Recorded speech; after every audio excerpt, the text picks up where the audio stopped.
educación significa más que la consecución de un determinado curso de estudio. Significa más que una preparación para la vida actual. Abarca todo el ser y todo el periodo de la existencia accesible al hombre. Es el desarrollo armonioso de las facultades físicas, mentales y espirituales.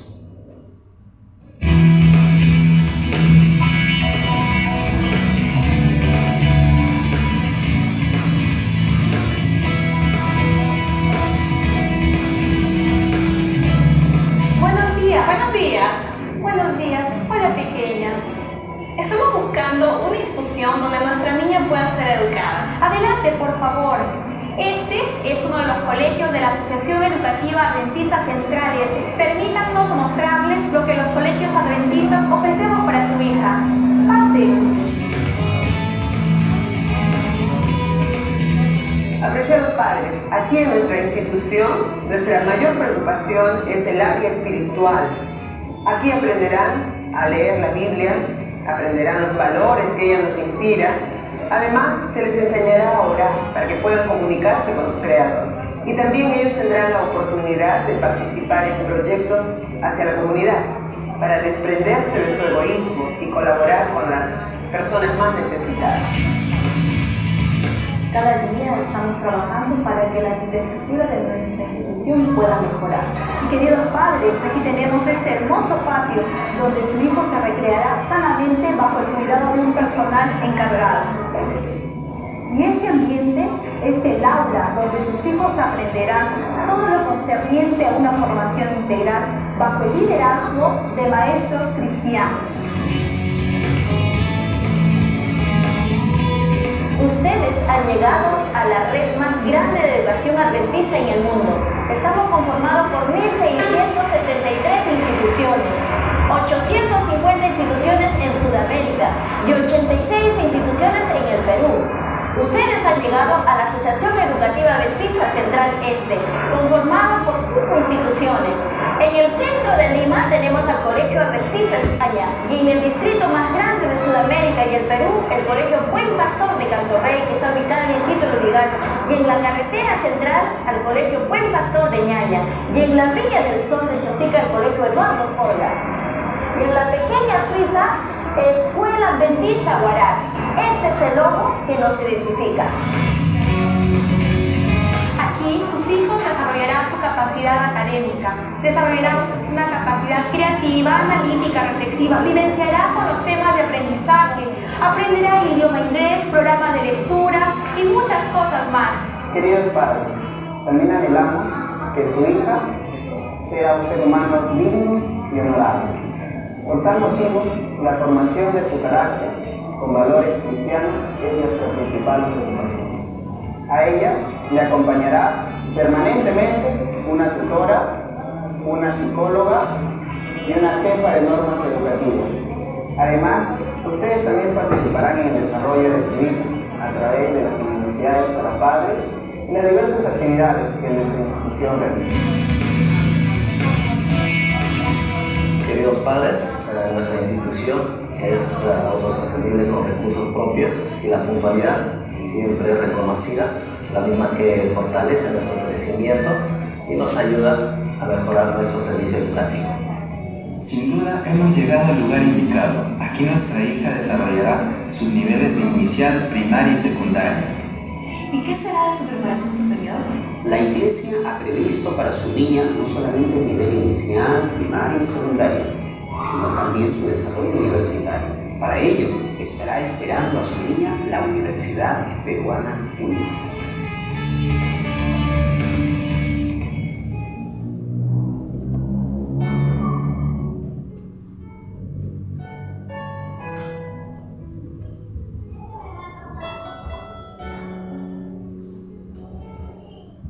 Queridos hermanos, muy buenos días, un feliz sábado por cada uno de ustedes.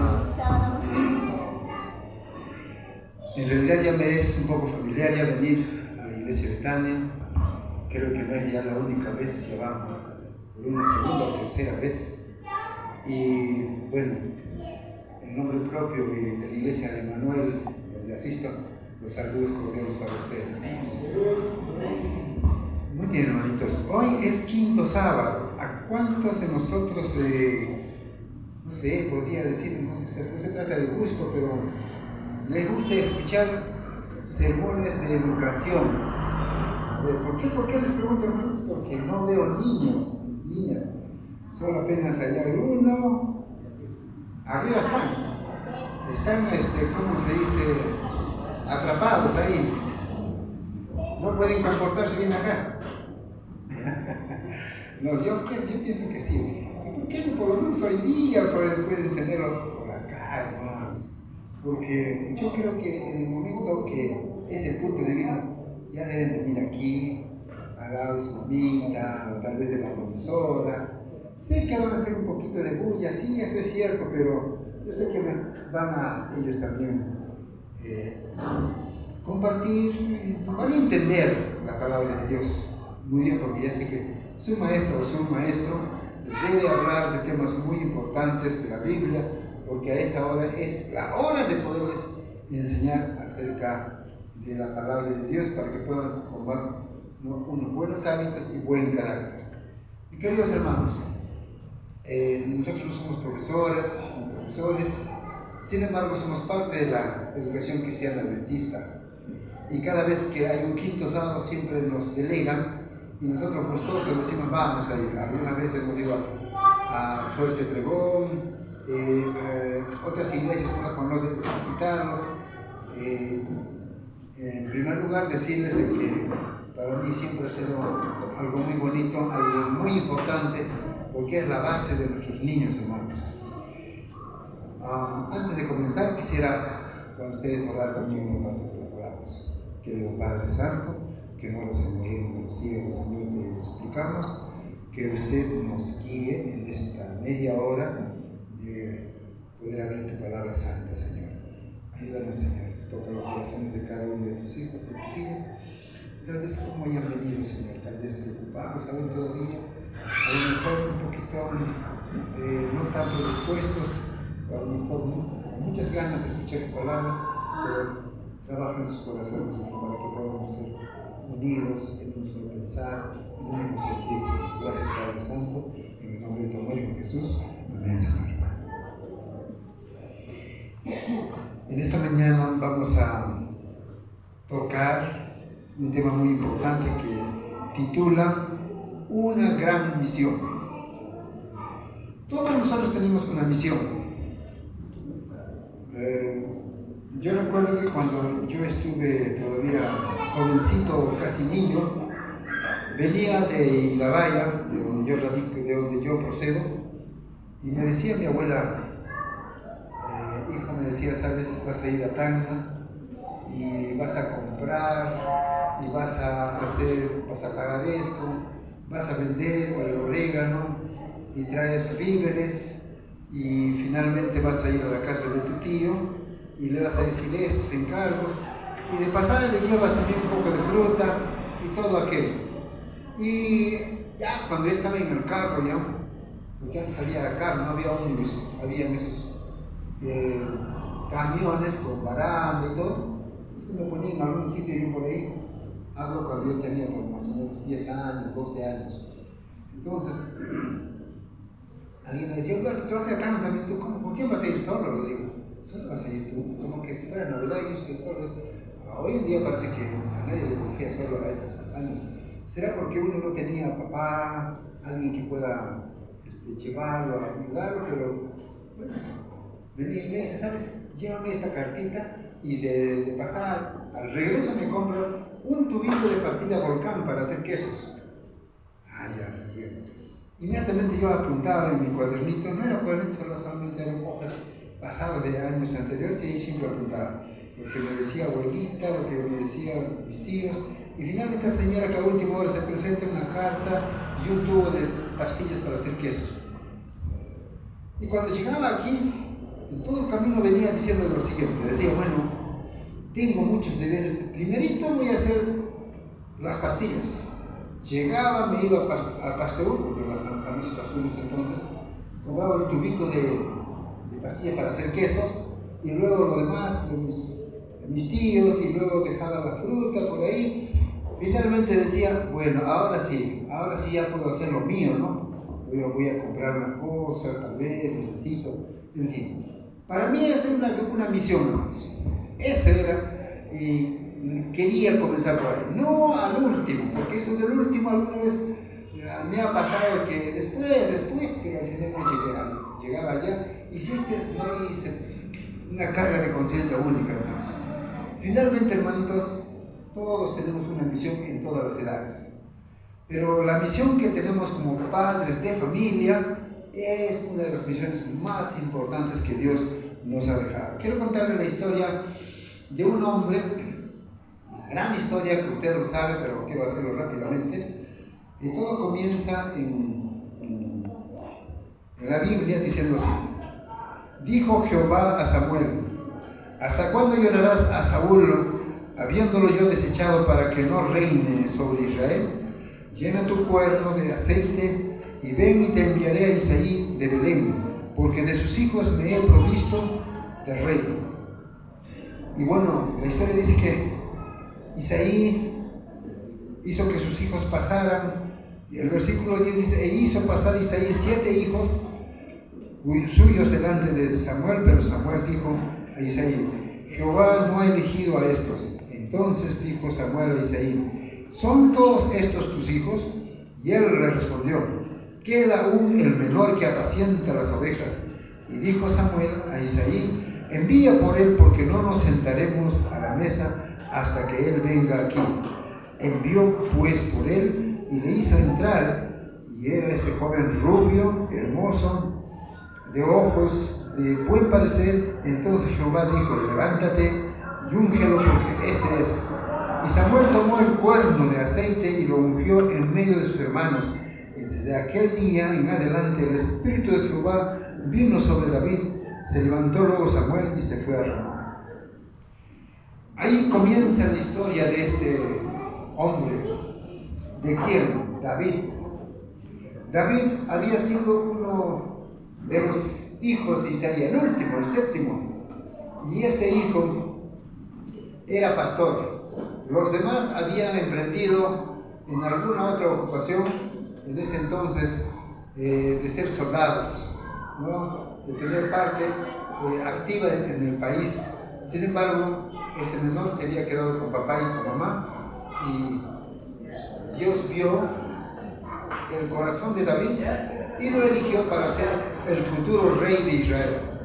Pero en esta mañana no vamos a hablar solamente como rey, sino vamos a tocarlo, lo vamos a enfocar como un padre que podemos nosotros tal vez tomar también como un modelo para nosotros, porque tenemos todos nuestros hijos, o tal vez un nieto por ahí. Hermanitos, entonces, David, durante su juventud, fue muy prudente, dice la Biblia. Dios estaba con él. El Espíritu de Dios estaba con él. David tuvo muchos aciertos y también algunos desaciertos. Muchos aciertos porque David siempre consultaba, dice, a Jehová por cualquier proyecto o acción que quería lograr. Y Dios le contestaba.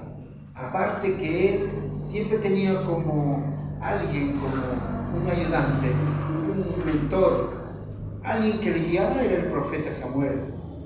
Y el profeta Samuel siempre ha sido una parte muy importante, porque ya que cuando estaban en los negocios del país no había más, Isaí no podía hacer eso.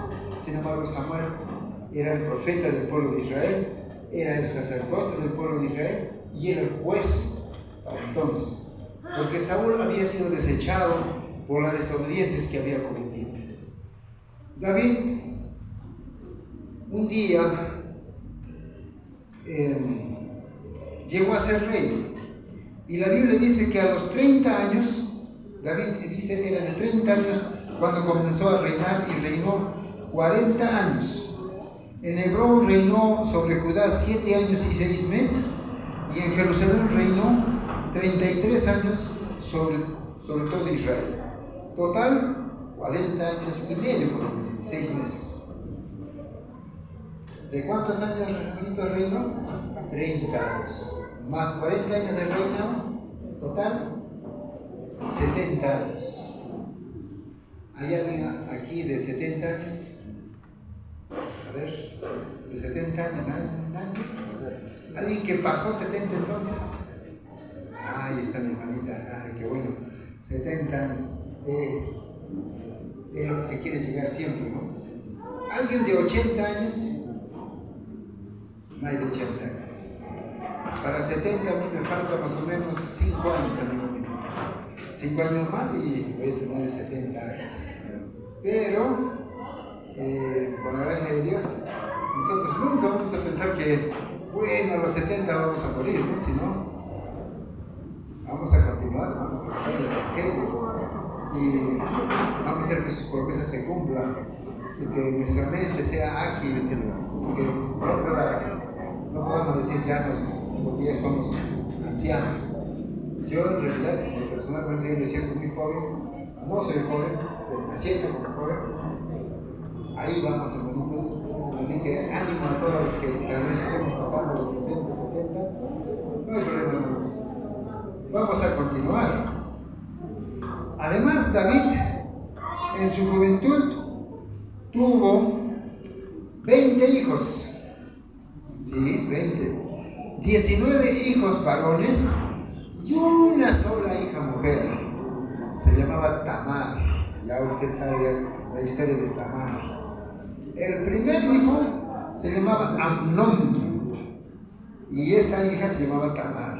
Bueno, hermanos, 6 hijos tuvo en Hebrón, cuando era rey de Judá, y los restos, o sea, ¿cuántos? Si 6 tuvo, ¿cuántos quedan para ser 20? 14 en Jerusalén, cuando estaba reinando en todo Israel. ¿Sí? Hoy día vamos a ver si realmente es bueno tener muchos hijos o no. Y la Biblia nos enseña, no tal vez de una forma directa, pero de una forma indirecta. Hay grandes lecciones, hermanos. Pero finalmente la Biblia dice, por el mismo salmista, que dice: herencia de Jehová son los hijos, habidos en la juventud. Son, dice, como saetas de flechas, ¿no? Mientras más apuntamos, mientras más hacemos que nuestros hijos puedan salir impulsados hacia arriba, llegarán más altos, para honra y gloria de Dios.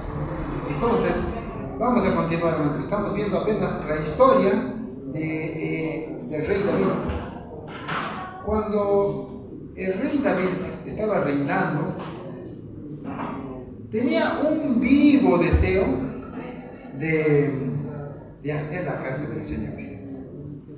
Un vivo deseo de que en realidad él anhelaba estar siempre, ¿no?, cerca de Dios.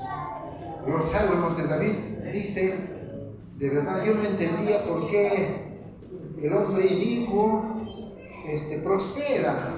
Yo no entendía cómo la gente mala surge.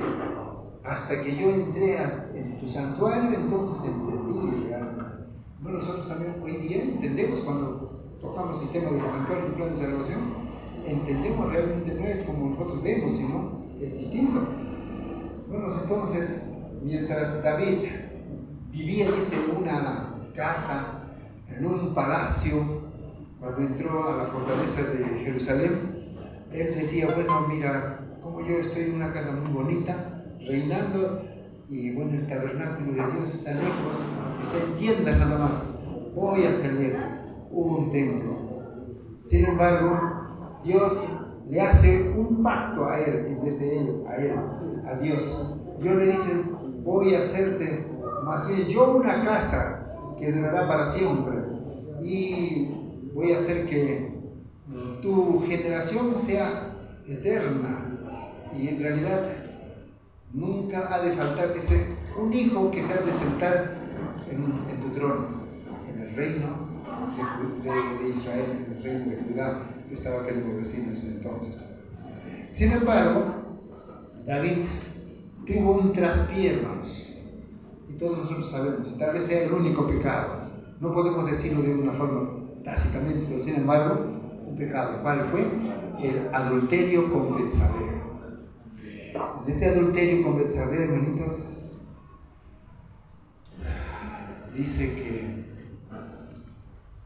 hay un mandamiento de la ley de Dios que nosotros sabemos y cometió ese último mandamiento. No codiciarás la mujer de tu prójimo. Urías Eteo, uno de sus valientes soldados que tenía David, tenía su esposa, se llamaba Betsabé, hija de Eliam, hijo de quién dice, de Aitofel, el gran sabio, como decir, el consejero del rey David. Y cuando fornicó, concibió un hijo. Y después de un tiempo, antes de que diera a luz, porque sabemos que el proceso de la gestación son 9 meses, esos 9 meses el salmista, mientras callé mis huesos, dice que prácticamente se debilitaron. ¿Por qué? Porque sentí una carga de culpa, una carga de conciencia, porque había pecado. Pensó que nadie lo sabía, pero Dios sí lo vio. Entonces envió al profeta Natán, y Natán lo denunció delante de todo el palacio. Pero él no lo negó, lo reconoció, dijo, pequé, sí, realmente sí pequé. Y cuando este niño nació enfermo, y estaba muchos días enfermo, hasta que un día, después de unos cuantos días de agonía de David, murió, y David se arrepintió de todo corazón de lo que había hecho. Entonces Dios dijo, y Dios vio el arrepentimiento de este gran hombre que es David, un arrepentimiento de corazón. Tal vez cuántos necesitamos esta lección en cada una de nuestras vidas, porque no somos mejores que David, mis queridos hermanos. Estoy seguro más que uno, o tal vez todos, porque Satanás siempre ha tenido que triunfar, siempre ha triunfado en esta parte de la vida de todos los hombres que nos ha hecho caer alguna vez, a la mayoría. Entonces, cuando murió este niño, luego dice, la tomó por esposa Betsabé, porque Urías había muerto, se hizo responsable, no solamente dijo, perdóname, ya está bien, con palabras, sino se hizo responsable de toda la carga que había hecho, que había dejado, ¿no?, como matrimonio. Y finalmente Dios lo bendijo. Entonces dice que nació un segundo hijo de la mujer que ella amaba, a pesar que pareciera que no fuera así. Sin embargo, sí la amaba Betsabé. Se llamó Salomón. Desde aquí en adelante, yo quiero invitarlos a que podamos buscar en nuestras Biblias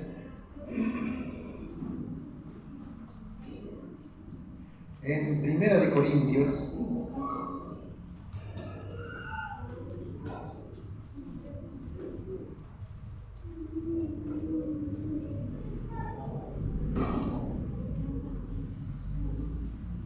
capítulo 22.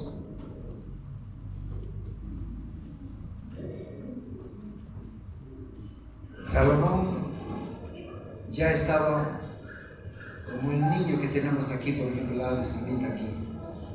¿Cuántos años tiene tal vez? 12. Muy bien. Jesús un día también en el templo estaba cuando tenía 12. A esa edad más o menos.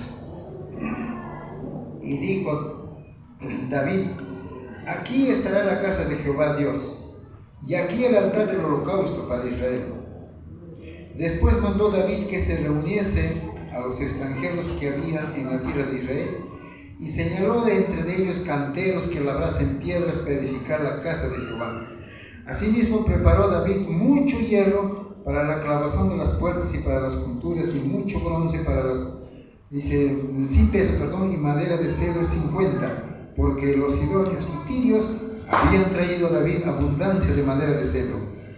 Y dijo David, Salomón, mi hijo es muchacho y de tierna edad, y la casa que se ha de edificar a Jehová ha de ser magnífica por excelencia, para renombre y honra en todas las tierras.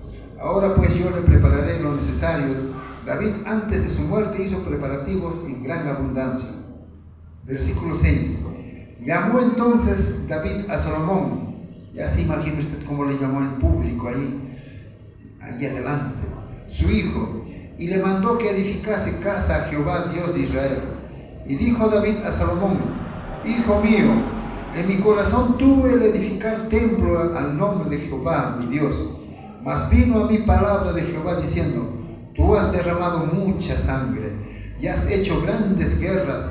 No edificarás casa a mi nombre, porque has derramado mucha sangre en la tierra delante de mí. He aquí te nacerá un hijo, el cual será varón de paz, porque yo le daré paz de todos sus enemigos en derredor. Por tanto su nombre será Salomón, y yo le daré paz y reposo sobre Israel en sus días. Él edificará casa a mi nombre, y él me será a mí por hijo, y yo le seré por padre, y afirmaré el trono de su reino sobre Israel para siempre. Ahora pues, hijo mío, Jehová esté contigo, y seas prosperado, y edifiques casa a Jehová tu Dios, como él lo ha dicho de ti. Y Jehová te dé entendimiento y prudencia, para que cuando gobiernes a Israel, guardes la ley de Jehová tu Dios. Entonces serás prosperado si cuidares de poner por obra los estatutos y decretos que Jehová mandó a Moisés para Israel. Esfuérzate pues y cobra ánimo, no temas ni desmayes. David, un rey entrado de años, hablarle en público a un niño, a un jovencito, recién podemos decir casi entrando a la adolescencia, y hablarle a todo el pueblo, estaba queriendo decir que quede bien claro quién había de reinar de aquí en adelante. Salomón, ese nombre no se le había puesto su mamá ni su papá, ni Betsabé ni David. Dios le puso ese nombre.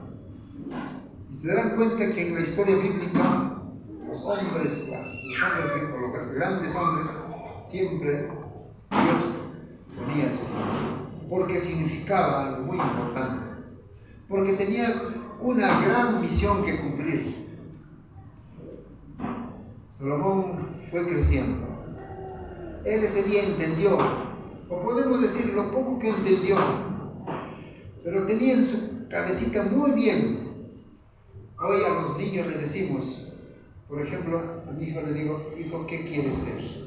Alguna vez su mamita también le dijo: ¿qué vas a hacer cuando seas grande, hijo? De vez en cuando dice: yo quiero ser maestro. A veces dice: yo quiero ser alguien de cosas de ciencia. Pero de vez en cuando vuelve a decir lo que siempre he dicho: yo quiero ser predicador, yo quiero ser pastor, alguna vez ha dicho. Hermanitos, los niños podemos decir: ¿para qué hacerles caso? Si ellos recién están pensando, todavía no se han asentado, no tienen un concepto fijo. Pero mis queridos hermanos, no siempre es así. Los niños sueñan, y si no sueñan, Dios siempre han hablado a ellos con inspiración divina lo que han de hacer ellos. Por eso ayuda mucho el nombre para que nuestros hijos puedan orientarse. Si alguien pudiera, digamos, un nombre así como José, o como Daniel, o como Isaías, o etcétera, los nombres, usted va a ver qué significado tiene cada nombre. ¿Cuál es el deseo de Dios? ¿Cuál es el deseo también de ese padre para que llegue a ser alguien en la obra de Dios? Mis queridos hermanos, David ya había crecido. Ahora ya tenía más años. Ya estaba joven. Ahora le vuelve a llamar. Ahora ya tenía casi 70 años el rey David. Ya estaba por morir. Entonces quería asentarlo en su reino. Ya lo había dicho antes, años atrás. Y ahora los vuelve a reunir. Vamos a ir ahora un poco más adelante en Primera de Crónicas, en el capítulo 28. Capítulo 28. Aún todavía nos quedan 10 minutos. Reunió David en Jerusalén a todos los principales de Israel, los jefes de las tribus, los jefes de las divisiones que servían al rey, los jefes de millares y de centenas, los administradores de toda la hacienda y posesiones del rey y de sus hijos, los oficiales y los más poderosos, valientes y de sus hombres. Y levantándose el rey David, puesto en pie, puedo decir hasta las justas, dijo: oídme, hermanos míos y pueblo mío, yo tenía el propósito de edificar una casa a la cual reposara el arca del pacto de Jehová para el estrado de los pies de nuestro Dios, y había ya preparado todo para edificar. Mas Dios me dijo: tú no edificarás a mi nombre, porque eres hombre de guerra y has derramado mucha sangre. En el versículo 5: y entre todos mis hijos, porque Jehová me ha dado, dice, muchos hijos, ya dijimos antes 20, eligió a mi hijo Salomón para que se siente en el trono del reino de Jehová sobre Israel. Y me ha dicho: Salomón tu hijo edificará mi casa y mis atrios, porque a este he escogido por hijo, y yo le seré por padre. Versículo 9: y tú, Salomón, hijo, reconoce a Dios de tu padre y sírvele con corazón perfecto y con ánimo voluntario, porque Jehová escudriña los corazones de todos y entiende todo intento de los pensamientos. Si tú le buscares, lo hallarás, mas si lo dejares, él te desechará para siempre. Mira pues ahora que Jehová te ha elegido para que edifiques casa para el santuario. Esfuérzate y hazla. Y David dio a Salomón su hijo el plano del pórtico del templo y sus cámaras y las casas de sus propiciatorios. Asimismo el plano de todas las cosas que tenía en mente para los atrios de la casa de Jehová, para todas las cámaras alrededor, para las tesorerías de la casa de Dios y para las tesorerías de las cosas santificadas. Y nosotros podemos seguir leyendo. Para todas cosas tenía planos, hermanos. O sea, David había vivido los últimos años desde que fue rey solamente con un pensamiento: hacerle una casa a Dios. ¿Y por qué una casa a Dios, hermanos? Porque en la casa de Dios, con el templo de Dios, en el santuario que se hizo en el desierto, ahora que ya iba a ser ya no portátil, sino algo seguro, podía enseñar el plan de salvación por medio de los sacerdotes y los sumos sacerdotes. Era importante que todos los países que vinieran a Israel pudieran ver la luz, pudieran conocer al Mesías venidero, podían conocer la salvación, podían entender de que este mundo no estaba perdido. Este mundo tenía un Dios creador todopoderoso y que el mundo lo había olvidado.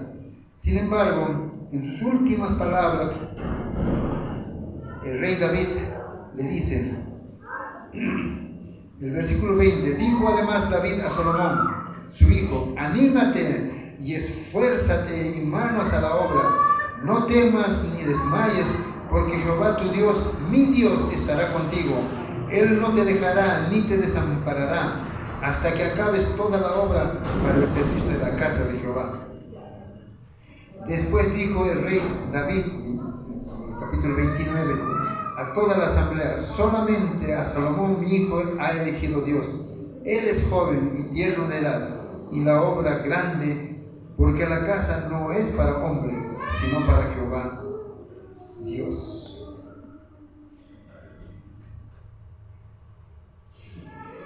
Además, David había juntado, había guardado, había obtenido grandes riquezas, no para deleite de él, sino para la edificación de la casa. Todo lo había dejado, todo labrado, todo solamente para unir, todo para poder solamente armar el templo. Cuando tú y yo vemos un padre así preocupado por las cosas de Dios, no solamente es preocupado por las cosas de Dios, en este mundo necesitamos, en esta vida, necesitamos preparar los corazones de nuestros hijos para la gran misión. Hoy nosotros ya hicimos cuanto pudimos. Un día casi todos nosotros habremos escuchado al pastor Bullón, Alejandro Bullón, que dice: nosotros hicimos lo que pudimos, nosotros predicamos lo que pudimos, ahora le queda a la nueva generación. ¿Y cuál es esa nueva generación? Nuestros hijos, nuestros nietos. Pero ¿qué va a hacer de ellos si no están preparados? Hoy entonces nosotros, nuestra gran misión es prepararlos a nuestros hijos. Prepararlos desde cuando nosotros nos damos cuenta con quién hemos de casarnos. ¿Quién es ella? Para ello tenemos que tener mucha paciencia.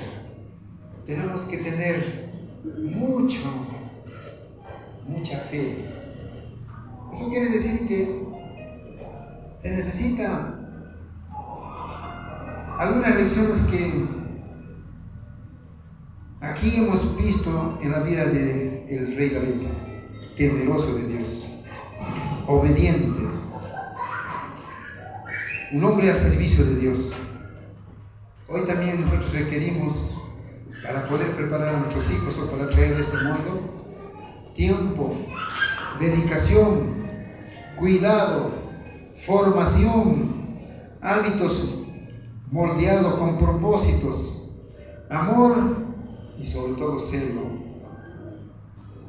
Cuando nosotros queremos que nuestro hijo sea un hijo de Dios, porque tú has sido hijo de Dios y estás acabando la tarea, o ya el atardecer de tu vida está, entonces tenemos que dejar que nuestros hijos, si están preparados, podemos decir, como dijo el apóstol Pablo: he peleado la buena batalla, he luchado con todo, por lo demás me está. Hermanos, pero si nosotros no dejamos a nadie. Me gustó la lección de esta mañana, hermanos. Ustedes seguramente acá dice: me he derramado como libación, dice. ¿Qué más dice? Me gozo, dice. Yo ya estoy cerca para ser sacrificado, pero todo lo que he aprendido de mi Dios, todo lo que me ha enseñado a mí, dice, lo he depositado, dice, en jarritos, en vasos, en cada joven, en cada mujer que estaba predispuesto para seguir la obra. Y cita ahí a Timoteo, a Epafrodito.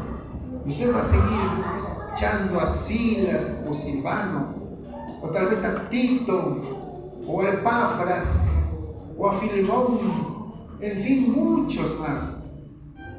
Nosotros también, como padres, nuestra tarea comienza en casa. Ahí está la primera escuelita, hermanos. Ahí tenemos que enseñar la palabra de Dios. ¿Cuándo? Cada mañana, muy tempranito. Hijo, levántate, vamos, hijito. Tengo sueño, no importa, hijo. Si está todavía pequeño, de 5 años, lo puedo cargar todavía, no lo vamos a sentar en su silla. Y si ya tiene 12, 13, vamos, levántate, le quito la camita. Nunca le grites. Así, levántalo con cariño, con amor. Tú puedes, aquí está tu sandalia, vamos, hijo. El Señor nos espera.